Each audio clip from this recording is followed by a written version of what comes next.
우리 성도님들 명절 연휴 잘 지내고 계십니까? 명절에 우리가 모인 게 아니라 주일에 주 앞에 경배하러 나온 시간입니다. 성도에게 있어서 가장 중요한 시간은 휴일도 아니고 명절도 아니고 주님의 날인 줄 믿으시기 바랍니다.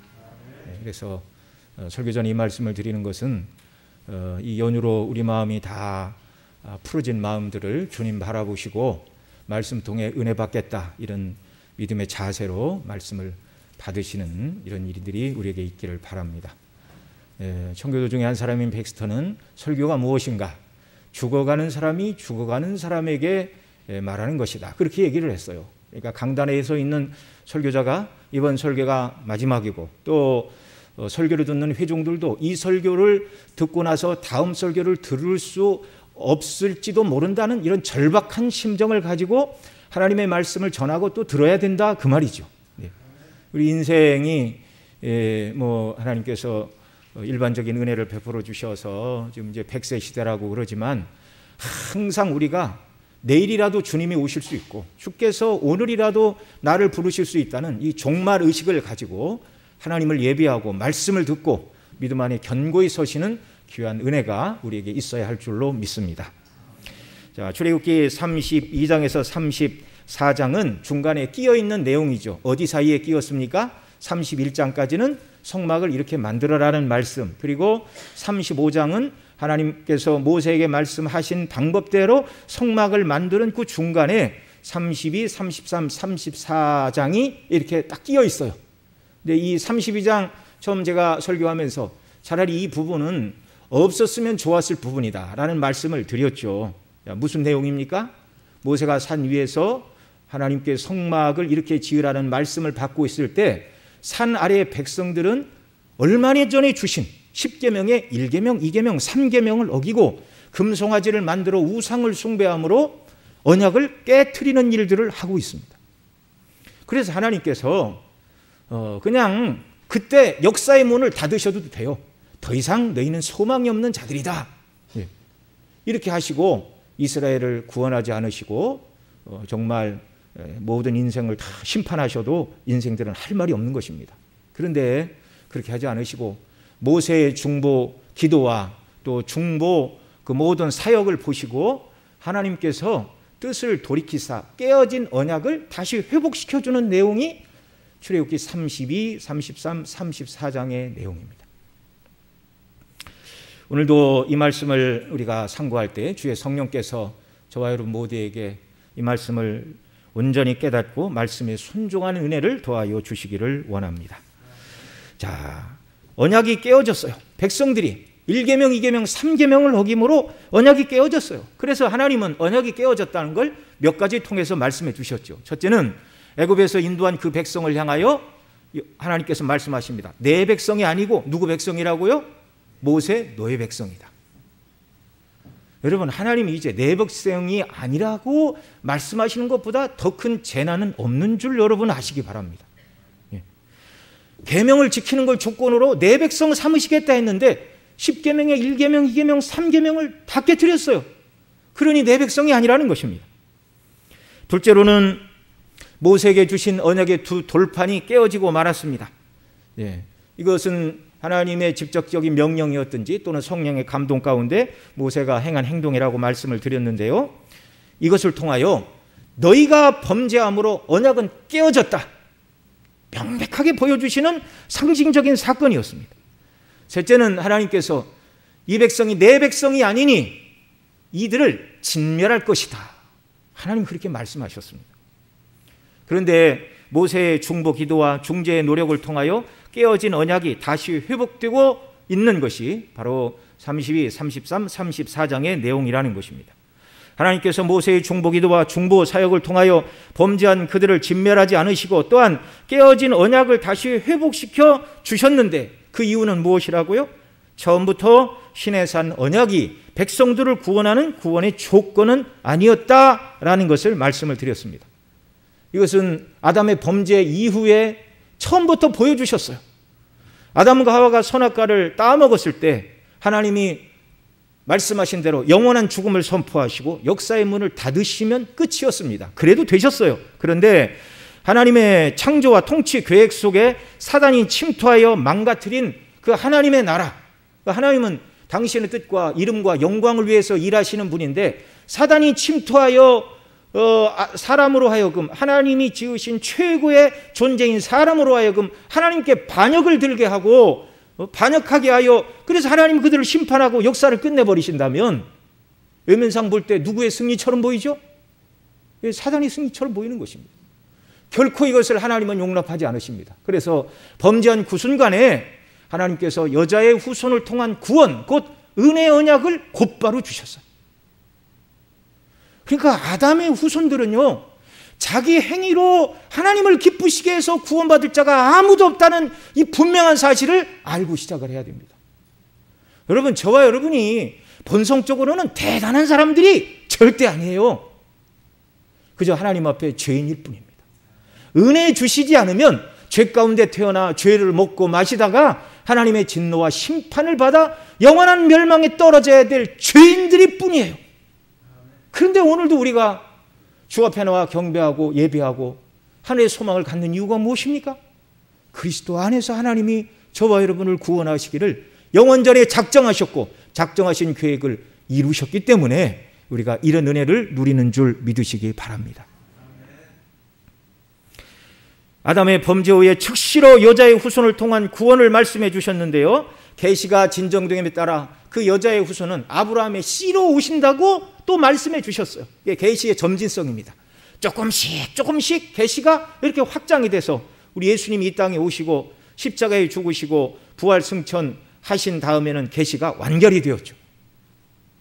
갈라디아서 3장 16절에 사도 바울은 아브라함의 후손에 대하여 이렇게 말합니다. 이 약속들은 아브라함과 그 자손에게 말씀하신 것인데 여럿을 가리켜 그 자손이라 하지 아니하시고 오직 하나를 가리켜 내 자손이라 하셨으니 곧 그리스도라. 내 씨로 말미암아 만민이 복을 받으리라라는 아브라함에게 주신 언약의 그 말씀은 바로 예수님 믿음으로 죄인들이 죄사함 받고 구원받게 될 것임을 말씀한 것이었습니다. 자, 이것이 처음부터 하나님이 세우신 구원 계획이었어요. 그래서 이스라엘 백성들이 금송아지를 만들어 우상을 숭배함으로 언약이 깨어졌다면 하나님이 그들을 다 진멸하지 않으시고 모세의 중보 기도와 중보 사역을 통하여 언약을 다시 회복시켜 주셨다는 말입니다. 여호와 하나님께서 모세에게 우리 2주 전에 살펴봤는데요, 그런즉 나로 하게 하라. 내가 그들에게 진노하여 그들을 진멸하고 너로 큰 나라가 되게 하리라 이렇게 말씀하시면서 그런즉 나로 하게 하라. 이 모세의 동의와 허락을 구하는 것처럼 이렇게 말씀하셨는데 이게 동의와 허락을 구하는 것이 아니라고 말씀을 드렸죠. 이것은 모세에게 중보자로서의 사역을 감당하라, 기도하라는 말씀이라는 걸 살펴봤습니다. 하나님께서는 변개하실 수 없는 결정, 바꾸실 수 없는 결정에 대해서는 아무리 기도해도 하나님은 노라고 말씀하심을 믿으시기 바랍니다. 또 응답하지 않으실 기도를 자꾸 드리면 하나님께서는 그건 그만 기도하라 이렇게 하나님 말씀하시는 분이에요. 자, 신약의 사도 바울이 육체의 가시 곧 사단의 사자를 자기 몸에서 뽑아주시기를 간절하게 몇 번 기도했습니까? 3번 기도했어요. 3번. 그런데 주님의 응답은 무엇입니까? 내게 이르시기를 내 은혜가 내게 족하도다. 이는 내 능력이 약한 데서 온전하여 짐이라 하신지라. 내 은혜가 너에게 족하다. 너는 내 몸에 있는 육체의 가시를 뽑아달라고 하지만 내가 세운 사도로서의 직임을 감당하는데 육체의 가시는 아무런 문제도 되지 않는다. 내가 연약할 때 내 능력이 너에게 더 크게 역사한다. 하나님은, 주님은요, 사도가 기도해도 다 들어주시지 않으셨어요. 기도한다고 다 내 뜻대로 응답되는 것이 아니라는 걸 아시기 바랍니다. 뿐만 아니라 하나님께서는 응답하실 수 없는 기도를 자꾸 드릴 때 하나님은 이제 그만 기도하라고 말씀하시는 분이에요. 민수기 20장 10절로 12절 우리 같이 읽습니다. 시작. 모세와 아론이 총회를 그 반석 앞에 모으고 모세가 그들에게 이르되 패역한 너희여 들으라. 우리가 너희를 위하여 이 반석에서 물을 내려 하고 그 손을 들어 그 지팡이로 반석을 2번 치매 물이 많이 솟아나오므로 회중과 그들의 짐승이 마시니라. 여호와께서 모세와 아론에게 이르시되 너희가 나를 믿지 아니하고 이스라엘 자손의 목전에서 나의 거룩함을 나타내지 아니한 고로 너희는 이 총회를 내가 그들에게 준 땅으로 인도하여 드리지 못하리라 하시니라. 여러분, 이게 무슨 말씀인가 어렵지 않게 다 알고 계시죠? 모세가 무리바에 반석을 쳐서 물을 낼 때 하나님의 영광을 온전히 드러내지 못했습니다. 반역하는 이스라엘 백성들로 인하여 화가 치밀어 올랐고, 이때 반석을 치면서 우리가 너희에게 이 반석에서 물을 내랴. 여러분, 물을 주시는 분은 누구십니까? 여호와 하나님이시죠. 여호와 하나님이 물을 주시는데 마치 모세와 아론 자신들이 물을 주는 것처럼 말을 하여 하나님의 영광과 거룩을 드러내지 못하였습니다. 하나님께서는 그 모세의 불경함을 이유로 너희는 이 회중을 내가 그들에게 준 땅으로 인도하여 드리지 못한다. 둘 다 가나안 땅은 못 들어간다, 그 말씀입니다. 그런데 모세는 정말 가나안 땅에 들어가고 싶었어요. 그래서 가나안 땅에 들어가게 해달라고 기도했지만 하나님의 뜻이 아니니 명백하게 거절하셨습니다. 그 내용이 신명기 3장 23절로 27절입니다. 같이 읽습니다. 그때 내가 여호와께 간구하기를 주 여호와여 주께서 주의 크심과 주의 권능을 주의 종들에게 나타내시기를 시작하였사오니 천지간에 무슨 신이 능히 주의 행하신 일 곧 주의 큰 능력으로 행하신 일같이 행할 수 있으리까. 구하옵나니 나로 건너가게 하사 요단 저편에 있는 아름다운 땅 아름다운 산과 레바논을 보게 하옵소서 하되 여호와께서 너희의 연고로 내게 진노하사 내 말을 듣지 아니하시고 내게 이르시기를 그만해도 족하니 이 일로 다시 내게 말하지 말라. 너는 비스가산 꼭대기에 올라가서 눈을 들어 동서남북을 바라보고 내 눈으로 그 땅을 보라. 내가 이 요단을 건너지 못할 것임이니라. 아멘. 여호와 하나님은 가나안 땅에 들어가게 해달라는 모세의 간절한 기도에 대하여 26절 하반절 그만해도 족하니 이 일로 내게 다시 말하지 말라. 구하지 말라는 것입니다. 응답되지 않으니 구하지 말라는 것입니다. 그만해도 족하다. 확실한 금지 명령이죠. 더 이상 기도할 필요 없다는 것입니다. 절대로 내가 원한다고 해서 가나안 땅에 들어갈 수 있는 것은 아니다라고 명확하고 단호하게 그 일을 위해서는 더 이상 기도하지 말라는 금지 명령입니다. 그 대신 27절에 뭐라고 그러시죠? 너는 비스가산 꼭대기에 올라가서 눈을 들어 동서남북을 바라보고 그 땅을 바라봐라. 그 요단을 건너지 못하고 눈으로 보기만 하고 너는 들어가지는 못한다. 자, 여러분, 이스라엘 백성 전체를 진멸하신다고 하실 때는 모세에게 나로 하게 하라, 이 말씀이 뭐라고요? 네가 기도하라, 그 말씀이었다고 말씀을 드렸죠. 백성 전체를 진멸하신다고 하실 때는 모세의 기도를 들으시고 그들에게 내리시기로 작정하신 화를 돌이키신 것에 비추어 볼 때 가나안 땅에 들어가게 해달라는 모세의 개인적인 간청은 백성을 진멸하는 것에 비하면 너무너무 뭐라고 그럴까요? 그 무게나 뭐 이런 것에 비추어 하나님, 우리 인간이 생각하기에 아니 백성 전체를 죽이실 건데 모세 기도를 들으시고 진멸하지 않으시는 하나님께서 모세가 가나안 땅 들어가게 해달라는 기도, 어떤 게 사람 생각할 때 어떤 게 더 하나님 응답하시기에 쉬운 기도 같아요? 그렇죠. 모세 한 사람 가나안 땅에 들어가는 게 하시는 게 훨씬 응답하기에 쉬운 기도죠. 그런데 하나님은 모세의 기도를 듣지 않으셨습니다. 듣지 않으셨어요. 자, 백성 전체를 진멸하신다고 하시면서 그런즉 나로 하게 하라. 구약 학자들은 모두를 진멸하시겠다는 준엄하기 이를 데 없는 말씀을 하시면서 동시에 모세의 허락과 동의를 구하는 듯한 표현인 그런즉 나로 하게 하라는 이 말씀을 심오한 이중성이라고 설명을 합니다. 다 죽이신다는 두려운 말씀, 그런데 나로 허락하라, 그 말은 약간의 지금 틈을 주시고 있는 거예요. 그런즉 나로 하게 하라는 말씀을 구약의 학자들은 주의를 하면서 이것은 사람 말로 표현하면 나 좀 말려다오, 내 백성을 위해 기도해라 라는 말씀으로 해석을 하는 것입니다. 이것은 중보 기도의 초대입니다. 얀센이라는 신학자는 이 중보 기도의 초대를 이렇게 말했어요. 하나님의 어찌할 수 없는 심판의 결정에 난 작은 틈이다. 모세는 이 작은 틈을 붙들고 하나님의 국률의 성품과 그 이름의 영광과 언약을 이루시는 하나님의 심을 인하여 간구할 때 우리가 살펴본 대로 14절에서 여호와께서 뜻을 돌이키사 말씀하신 화를 그 백성에게 내리지 아니하시느니라. 그렇게 말씀하고 있습니다. 자, 그런데 오늘 또 어떻게 보면 난제가 발생했습니다. 오늘 본문 30절에 보면 모세가 뭐라고 얘기를 하고 있습니까? 오늘 30절 같이 읽죠. 이튿날 모세가 백성에게 이르되 너희가 큰 죄를 범하였도다. 내가 이제 여호와께로 올라가니 혹 너희의 죄를 속할까 하노라 하고. 14절로 백성을 그들의 죄를 용서하신다는 문제가 끝나지 않았다는 거예요. 끝나지 않았다는 거예요. 이미 우리가 2주 전에 살펴본 대로 범죄한 이스라엘을 위하여 모세가 11절로 13절에서 하나님의 긍휼의 성품과 이름의 영광과 아브라함에게 하신 언약을 기억하사 용서해 달라고 기도할 때 말씀드린 대로 14절에서 뜻을 돌이키사 말씀하신 화를 내리지 아니하시니라라고 말씀했는데, 오늘 본문 30절에서는 왜 또다시 모세가 산에 올라가, 시내산에 다시 올라가 하나님께 그 백성의 속죄를 위해서 다시 기도한다고 말하고 있습니다. 이 본문을 읽으면서 성경을 어떻게 이해하고 해석을 해야 할까 좌절하는 사람들이 많았어요. 그래서 자유주의 신학자들은 여러 개의 문서들을 가져가다가 편집하는 과정에 앞뒤가 맞지 않는다라는 망령된 말을 하기도 하였습니다. 그만큼 이 출애굽기 32장에서 34장은 해석이 그리 쉽지 않은 본문이라는 것을 우리가 기억해야 됩니다. 그러나 여러분, 사람이 지혜가 짧고 이해력이 부족할 뿐이지 하나님의 말씀은 오류도 없고 난제도 없음을 믿으시기 바랍니다. 그래서 설교자를 위해서 더 기도해 주셔야 되고요, 우리가 기도함으로 말씀을 받아야 됩니다.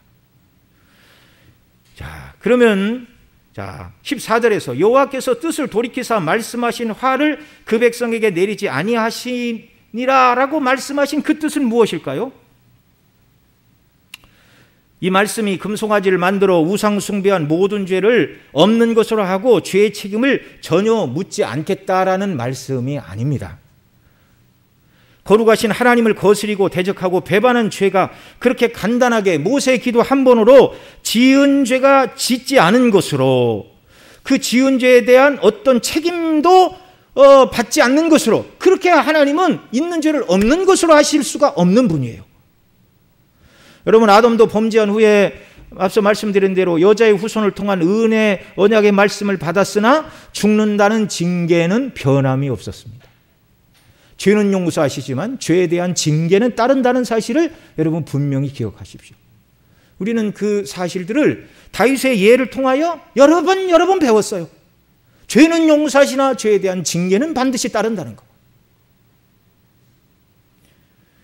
자, 그러면 14절에서 여호와께서 뜻을 돌이키사 말씀하신 화를 그 백성에게 내리지 아니하시느니라 라는 이 말씀, 자, 백성이 지은 모든 죄를 다 없는 것으로 하겠다, 죄에 대한 책임을 묻지 않겠다라는 말씀이 아니면 무엇이지요? 14절에서 하나님께서 뜻을 돌이키사 말씀하신 화를 백성에게 내리지 아니하셨다라는 말씀은 그 앞에 10절에서 하나님께서 모세에게 뭐라고 그러셨어요? 내가 그들에게 진노하여 그들을 진멸하고 너로 큰 나라가 되게 하리라 라고 말씀하신 것, 백성 모두를 광야에서 다 죽이시겠다, 진멸하겠다, 그 뜻만 돌이키셨다는 말입니다. 그러니까 모세의 첫 번째 중보기도를 들으시고 하나님이 바꾸신 하나님의 뜻이 뭐라고요? 백성을 다 죽이시겠다고 한 그 뜻은 바꾸시겠다. 좀 어려우니 집중해서 잘 들어야 됩니다. 백성 모두를 진멸하시는 화를 내리지 않겠다는 말입니다. 14절은 만약 하나님께서 처음부터 백성을 진멸하는 것이 하나님의 뜻이었다면 모세에게 기도할 기회도 주지 않으셨을 것이고 기도할 마음도 주시지 않았을 것입니다. 여러분, 사람이 기도할 마음을 갖는다는 것 자체가 뭐라고요? 하나님의 은혜의 역사라고요. 은혜의 역사라고요. 어떤 사람은 자기가 죄인인 줄 알매도 불구하고 끝까지 회개하지 않습니다. 그 사람이 누구예요? 가룟 유다예요. 가룟 유다. 회개도 은혜가 없으면 못하는 줄 아시기 바랍니다. 우리가 늘 하나님 앞에 긍휼과 은혜를 간구해야 돼요. 그래, 하나님께서 처음부터 이들을 다 죽이실 것이 목표가 아니었죠. 이들의 죄에 합당한 보응은 광야에서 다 죽는 것이다 이걸 하나님께서 모세에게 보여주신 거예요. 그러나 그리스도 안에서 구원하실 뜻을 가지고 계셨기 때문에 중보기도하게 하셨고, 그렇게 기도하자 하나님께서 모세의 첫 번째 중보기도를 들으시고 화를 내리지 않으시는 것은 그들을 다 광야에서 진멸하지 않으시는 일로 나타났다는 말입니다. 만약에 그렇지 않았다면 산에서 내려온 모세의 눈에는 광야를 가득 덮은 죽은 자들의 시체만 보았을 것입니다. 여러분, 하나님께서 모세의 중보기도를 들으시고 그 백성을 다 죽이시지 않은 이유가 무엇이죠? 모세가 대단해서가 아니라 모세는 참된 중보자 예수 그리스도의 예표라고 말씀을 드렸습니다. 장차 예수님께서 광야 백성들의 죄, 또 오늘 이 시대 저와 여러분의 모든 죄를 대신 지시고 십자가에서 죽으실 것을 내다보셨기 때문에 모세의 중보기도를 하나님이 받으셨는 줄 믿으시기 바랍니다. 인간 편에서는 아무런 공로가 없어요. 그러나 그 용서는 모든 사람을 위한 것이 아님을 우리가 앞 시간에 살펴봤습니다. 그래서 산에서 내려온 모세가 레위인들을 동원하여 여호와의 편에 선자를 불렀고, 그 레위인들이 가후 방문하여 여호와 편에 서겠습니까? 이렇게 물었다고 그랬죠. 끝까지 회개하지 않는 우상 숭배자 3,000명을 도륙하는 일이 있었습니다. 그리고 오늘 본문 30절에서 너희가 큰 죄를 범하였도다 내가 이제 여호와께로 올라가니 혹 너희 죄를 속할까 하노라 라고 말씀하고 있는 것. 자, 첫 번째 모세의 중보기도를 들으시고 그들을 진멸하실 뜻을 거두신 것이지, 그들의 우상 숭배의 죄에 대한 하나님의 모든 진노가 완전히 누그러진 것이 아니란 말입니다. 그래서 모세가 볼 때 아직 하나님의 진노가 남아있어요. 백성 전체를 진멸하지는 않으시지만 백성을 향한 진노가 남아있어요. 그래서 이 일을 위하여 중보하러 산에 올라가겠다는 것입니다.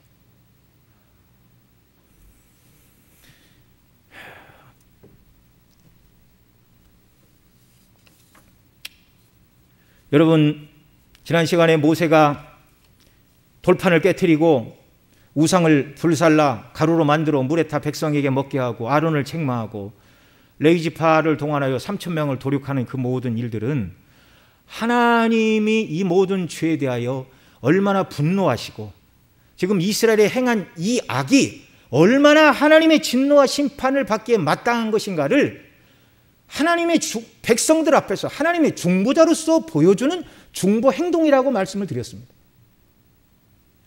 백성들은요, 자기들이 지은 이 죄가 얼마나 심각한지를 깨달아야 됩니다. 여러분, 우리가 흔히 하나님 앞에 회개할 때 하나님 지은 죄를 용서해 주세요. 알고 지은 죄, 모르고 지은 죄 다 용서해 주세요. 여러분, 그렇게 죄에 대하여 그냥 건성건성 그렇게 회개할 수 있는 문제가 아닙니다. 구체적으로 내가 지은 위죄가 하나님의 계명을 어떻게 위반했고, 거룩하시고 하나님, 인격이신 하나님, 나를 사랑하사 아들을 내어주신 그 하나님의 구원의 은혜에 비추어 볼 때 얼마나 은혜를 망각하는 행동을 했는가를 생각하고 가슴 아파하고 통회하는 일이 먼저 있어야 되는 것입니다. 그리고 정말로 하나님 앞에 죄송한 마음을 담아서 회개하고 성령이여 도우사 나로 하여금 똑같은 죄악에 빠지지 않도록 나를 붙들어 달라고 하나님의 은혜를 간구하고 회개해야 하는 것입니다. 이 모세가 무서운 얼굴을 하고 백성들에게 죄를 지적하는 이것은 거룩하신 하나님 앞에서 벌어진 이 흉악한 우상 숭배의 죄가 얼마나 크고 백성 모두가 진멸을 당해도 한마디도 하소연할 길이 없는 엄청난 죄라는 사실을 보여주는 과정이에요.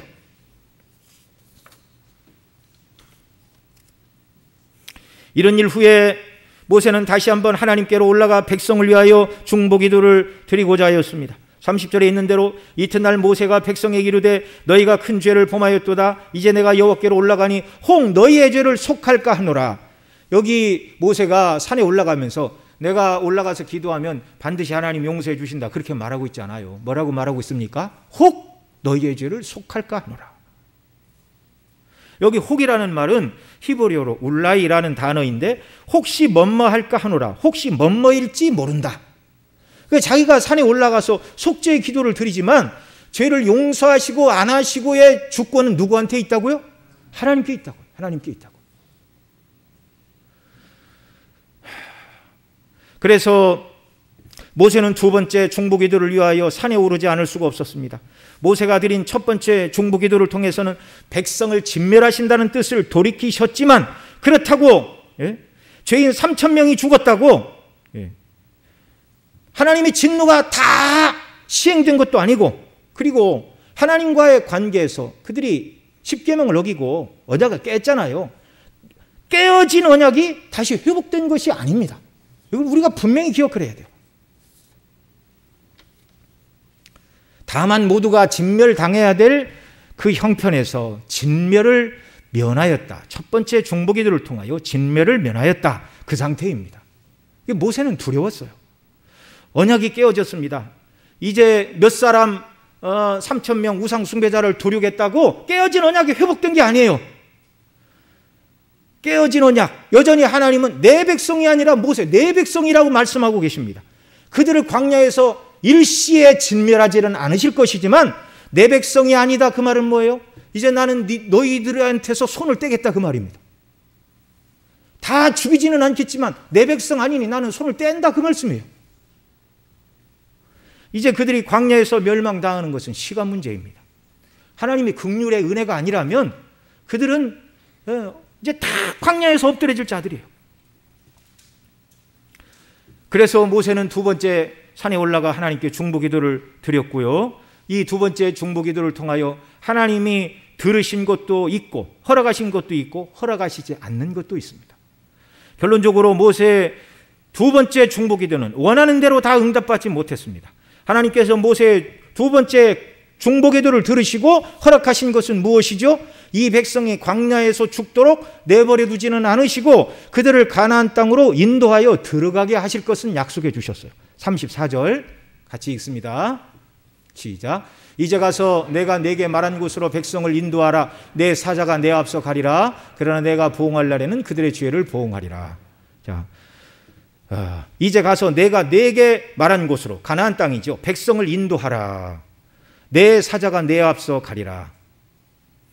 여기서 하나님께서는 모세에게 그 백성을 가나안 땅으로 인도하여 드리는 문제, 출애굽의 목적이 가나안이었으니까 가나안에 들어가기까지는 해주겠다, 이 말씀입니다. 모세의 두 번째 기도를 들으시고, 그러나 모세의 기도를 들으시고 하나님이 다 응답하신 것은 아니에요. 원치 않는 대답도 주셨습니다. 그것이 무엇입니까? 34절 하반절, 내 사자가 내 앞서 가리라. 그러나 보응할 날에는 그들의 죄를 보응하리라. 이렇게 말씀하시는데, 가나안 땅으로 이 백성을 인도하여 드려라. 내 사자가 앞서 가리라. 그런데 하나님은 안 가시겠대요. 하나님의 사자를 먼저 보내서 가나안의 그런 적들을 하나님이 다 제압하시고 이스라엘 백성이 들어가게는 하실 것이지만 하나님은 이제 그들과 가지 않으신다는 말입니다. 그 표현이 33장에 가면 더 분명하게 나타나요. 33장 3절, 우리 다음 시간에 살펴보겠지만 한번 같이 봅니다. 시작. 너희로 젖과 꿀이 흐르는 땅에 이르게 하려니와 나는 너희와 함께 올라가지 아니하리니 너희는 목이 곧은 백성인즉 내가 중로에서 너희를 진멸할까 염려함이라 하시니라. 이제 하나님께서 지금껏 구름 기둥과 불 기둥으로 그 백성과 함께 하시고 출애굽으로부터 시내산까지 인도하시고 함께 하신 하나님이 모세를 불렀던 시내산 위에 하나님이 그냥 거하시겠다는 거예요. 내 사자를 보내서 너희들을 가나안 땅에 들어가게는 하겠지만 나는 어떻게 하신다고요? 안 간다고요. 왜요? 너희는 목이 곧은 백성이라 중로에서, 가운데 중 길로입니다. 그러니까 길을 가는 중에 너희를 진멸할까 함이라. 여기 목이 곧다라는 말은 소와 말들이 주인 말을 듣지 않고 오른쪽으로 가라면 안 가고 막 뻗통기는 이런 자세라고 말씀을 드렸는데 안 가시겠대요. 목이 곧은 너희들 반드시 또 범죄할 것인데 너희들을 진멸할까 두려워 나는 안 가겠다. 여러분, 하나님께서 함께 하시지 않는 가나안 땅이 무슨 의미가 있습니까?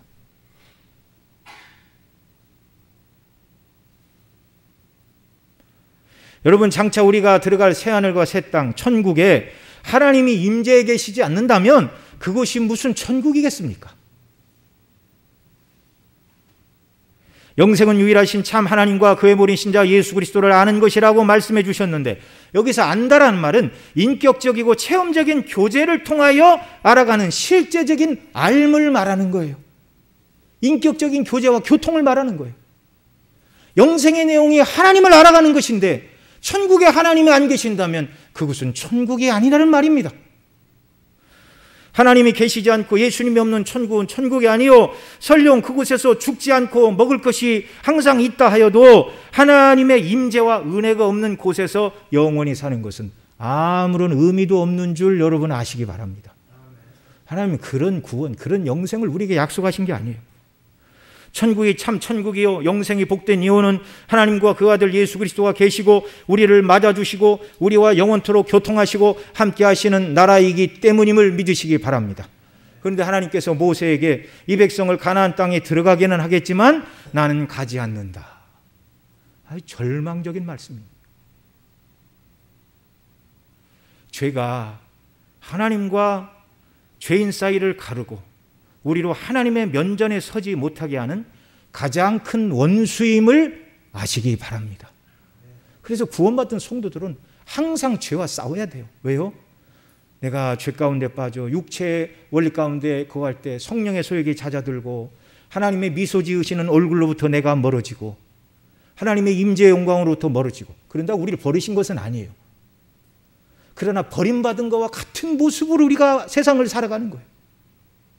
성령의 임재와 기쁨과 능력과 평안 가운데 세상을 살아가도록 그리스도 안에서 우리를 부르셨는데, 우리가 세상을 사랑하고 죄 가운데 거할 때 하나님의 임재의 영광과 평안과 기쁨도 다 사라들고 아버지가 있는데 아버지가 없는 자식들처럼 그렇게 살게 된다는 말입니다. 죄를 두려워해야 됩니다. 두 번째, 하나님께서 거절하신 내용은 34절 하반절로 35절에 있습니다. 그러나 내가 보응할 날에는 그들의 죄를 보응하리라. 여호와께서 백성을 치시니 이는 그들이 아론의 만든 바 그 송아지를 만들었습니다. 34절에서는 그들의 죄로 인하여 더 많은 보응이 있을 것을 말씀하고 있습니다. 합의하시면 이 백성의 죄를 속하여 주옵소서. 모세가 그렇게 기도했지만 보응할 날에는 그들의 죄를 보응하리라. 명백하게 하나님은 백성들의 속죄의 두 번째 간구를 하나님은 안 된다라고 거절하셨어요. 우상 숭배한 이 죄 3,000명 진멸하지는 않지만 3,000명 정도 죽어서 끝날 문제가 아니라는 것입니다. 35절에서는 여호와께서 백성을 치시니라고 말씀하는데, 성경학자들은 이 부분을 모세가 레위지파를 동원하여 도륙한 3,000명의 우상 숭배자들 외에 더 많은 사람을 하나님께서 전염병으로 죽이셨다, 이렇게 주석을 합니다. 이 부분을. 매튜 헨리도 이 부분을 주석하면서 이렇게 말했어요. 그들은 아마 페스트나 그 밖에 어떤 전염병에 걸렸을 것이다. 그 질병은 하나님의 진노의 사자요, 장차 나타날 더 큰 진노의 증거였다, 그렇게 말하고 있어요.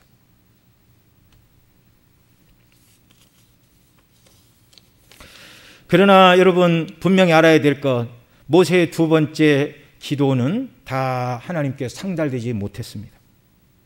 물론 앞으로 살펴볼 세 번째 중보 기도를 들으시고 하나님께서 함께 가시지 않는다는 말씀은 거두어 들이시고 33장 14절에 내가 친히 가리라 말씀하시고 34장에 가서 다시 10계명을 주시고 언약을 회복시켜 주시지만, 그러나 아직 이 두 번째 중보 기도를 드릴 때까지 하나님께서는 모세의 기도를 다 응답하지 않으셨어요.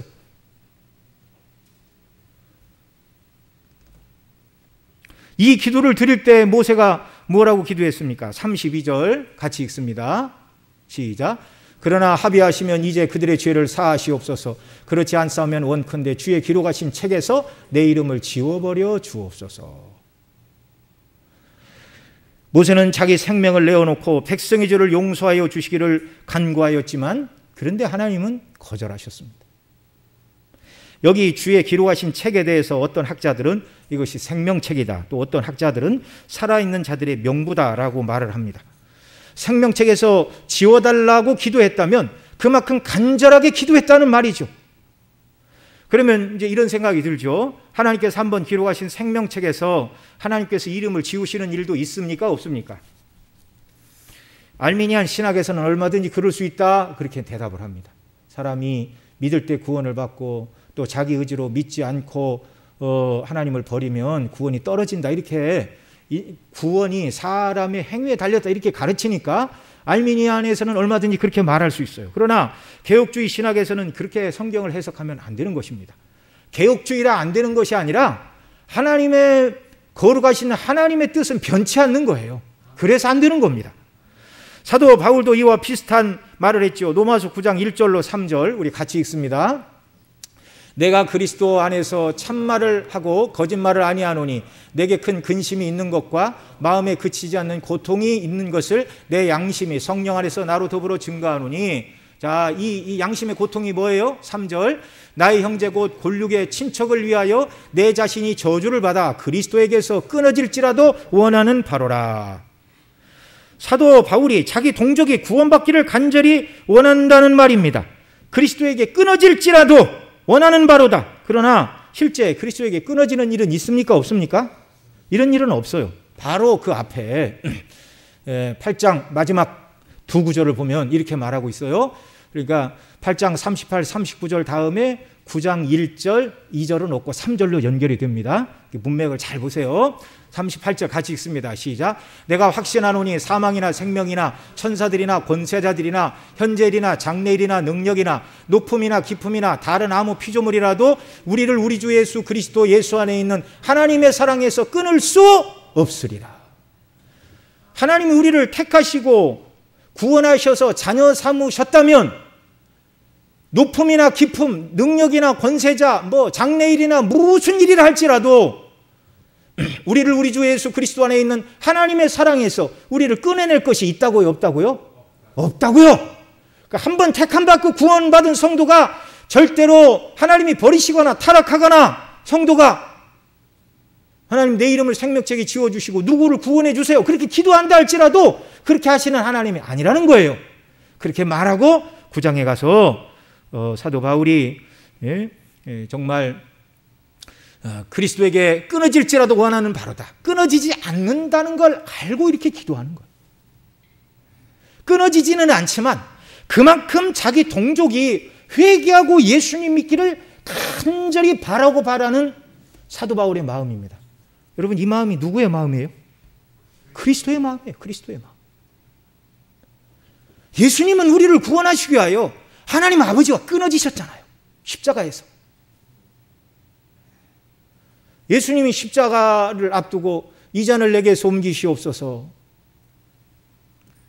그렇게 기도하신 이유는 단순히 육체적으로 고통을 당하고 육체적인 죽음을 당하는 것이 두려워서가 아니라 하나님 아버지와 예수님은 언제나 완전한 연합과 일치 속에 거하시던 분이었어요. 아버지의 사랑과 은혜 가운데 함께 교통하는 이 관계가 예수님이 우리를 대신하여 십자가에서 죽으시는 그 순간은 다 끊어지는 순간입니다. 우리의 모든 죄를 대신 담당하신 죄인으로 보시고 아버지께서 사랑을 끊으시고 진노를 퍼부으시는 순간이에요. 정말 저와 여러분의 죄 때문에 하나님 아버지와 생명의 교통이 끊어지신 분은 물론 6시간 잠시 동안이지만 우리 주 예수 그리스도의 그 끊어짐을 통하여 우리에게 내리셔야 될 모든 저주의 문제가 해결되었다는 사실을 믿으시기 바랍니다. 이게 복음입니다. 어떤 사람들은 이 책이 살아있는 자들의 명부라 말을 하는데 모세가 백성의 죄 용서를 자기 목숨을 걸고 기도하고 있는 것입니다. 참된 중보자의 모습이죠. 하나님 이 백성에게 진노를 거두시지 않는다면 차라리 저를 여기서 죽여주십시오. 그 기도예요. 지금. 참된 목자의 모습, 우리 주 예수 그리스도의 예표의 모습입니다. 그러나 분명한 건 모세 자신이 목숨을 걸고 하나님께 나아가 백성의 죄를 용서해달라고 간구한다 할지라도 그 기도를 하나님이 들으셔야 될 의무는 없어요. 모세가 죽어도 누구 죄로 죽는 겁니까? 자기 죄로 죽는 겁니다. 그러니까 모세는 중보자의 예표이지 중보자일 수가 없어요. 설령 모세가 죄가 없는 사람이라 할지라도 모세 한 사람 죽음으로 이스라엘 백성을 전체로 구원할 수 있나요? 불가능한 일이에요. 불가능한 일. 한 사람이 죽으면 한 사람 구원할 수 있습니다. 그래서 우리 예수님은 죄 없는 참 사람임과 동시에 하나님의 아들이 사람의 몸을 입고 오셨어요. 죄 없는 참 사람이 죽으셔야 죄인을 대속할 수 있고, 무한하신 하나님의 아들이 그 고통을 견뎌내야 택한 백성 모두의 죄값을 일시에 다 감당하실 수 있기에. 여러분, 우리가 죄값을 감당하려면 지옥에서 얼마 동안? 영원토록. 그런데 예수님은 저와 여러분의 모든 죄를 지시고 십자가에서 오전 9시에 달리셔서 오후 3시에 운명하셨습니다. 하나님의 아들이 죽으심으로 말미암아 그 6시간의 고통으로 우리 주님은 대속을 다 이루었다, 이렇게 말씀하시고 운명하시고 구속을 완성하신 줄 믿으시기 바랍니다. 이게 복음입니다.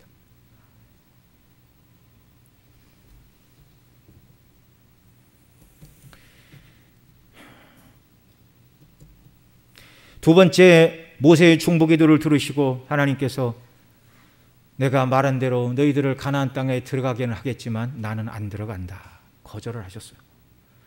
물론 앞으로 살펴볼 세 번째 모세의 중보기도를 들으시고 그 뜻을 하나님이 바꾸시고 내가 친히 가리라, 이 처음부터 하나님이 계획 속에 있었던 일이죠. 이렇게 응답하시는 궁극적인 이유는 모세가 대단한 사람이라서가 아니라 참된 중보자 예수 그리스도의 중보 사역을 우리 하나님이 내다보시고 용서하시는 용서임을 믿으시기 바랍니다.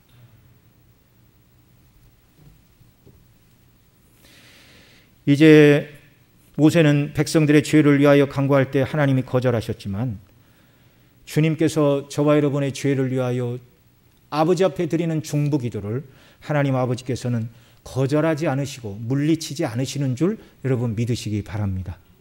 왜요? 완전한 죄값이 다 치워졌기 때문이에요. 또 저와 여러분이 서로 범죄했다 할지라도 그리스도의 보혈의 공로를 가지고 아버지 앞에 나가 죄를 용서해 주세요라고 간구할 때 하나님께서 너 똑같은 죄 9번 졌을 때까지 용서해 주는데 10번이라서 안 된다 그러시나요? 그렇지 않습니다. 죄가 너무 커서 용서 못 하시겠다, 그럴 수도 없어요. 왜요? 그 어떤 죄라 할지라도 예수님이 십자가에서 담당하신 저와 여러분의 모든 죄는 그 모든 것들을 다 포함하고 있는 죄를 예수님이 지시고 구속을 완성하셨기 때문임을 믿으시기 바랍니다.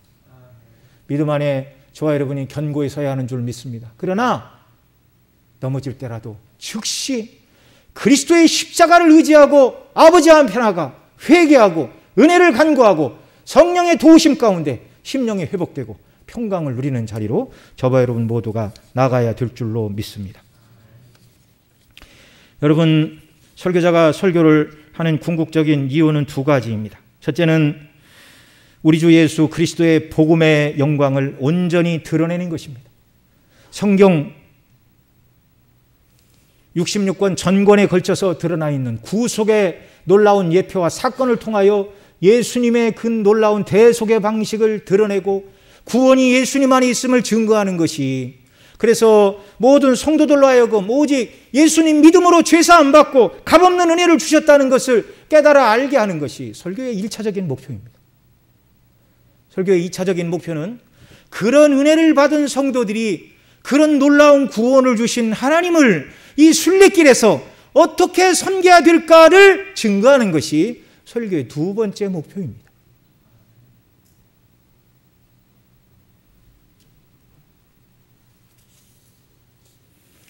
영광스럽고 놀라운 구원의 은혜를 입은 우리가 그 구원에 합당하게 어떻게 삼위 하나님을 사랑하며 살아갈 수 있는가? 여러분, 성경이 명백히 말하죠. 하나님을 사랑하는 방법은 뭐라고요? 그의 계명대로 행하는 것이라. 말씀대로 행하는 것이 하나님을 사랑하는 것입니다. 그래서 설교자들이 말씀에 순종하라고 계속해서 외치는 겁니다. 하나님을 사랑하는 방식. 그리고 또 우리를 구원하신 이 영광스러운 복음이 땅끝까지 증거되는 우리 주님이 지상명령을 말씀해 주셨어요. 땅끝까지 이르러 이 복음을 전하고 제자를 삼으라. 그래서 구원받은 저와 여러분은 어떻게 하면 이 복음이 바르게 그리고 온 세상에 전파될 수 있는가를 위해 기도하며 고민하며 헌신하는 자들이 되도록 하기 위하여 설교자가 설교하는 줄 믿으시기 바랍니다. 이게 제 바람이 아니라 성경의 교리체계가 그래요. 하나님이 세우신, 설교자를 세우신 이유가 그것이라고요. 그래서 어떤 분들은 열심히 직장 생활하고 사업을 하고 돈을 버는 목적이 나의 영광이 아니라, 우리 지난번 우리 헌신 예배 때 우리 그 마영주 목사님 모셔서 자기 교회 어떤 사업 하시는 분이 늘 어려웠는데 이렇게 뭐 그런 얘기는 다 안 했죠. 저는 자주 들었는데 돈을 벌어서 몇 천만 원 들고 와서 앞으로 사업이 어떻게 될지 모르지만 제가 주의 뜻에 따라 의미 있는 일을 하고 싶습니다. 해외에 교회 하나 세워주십시오.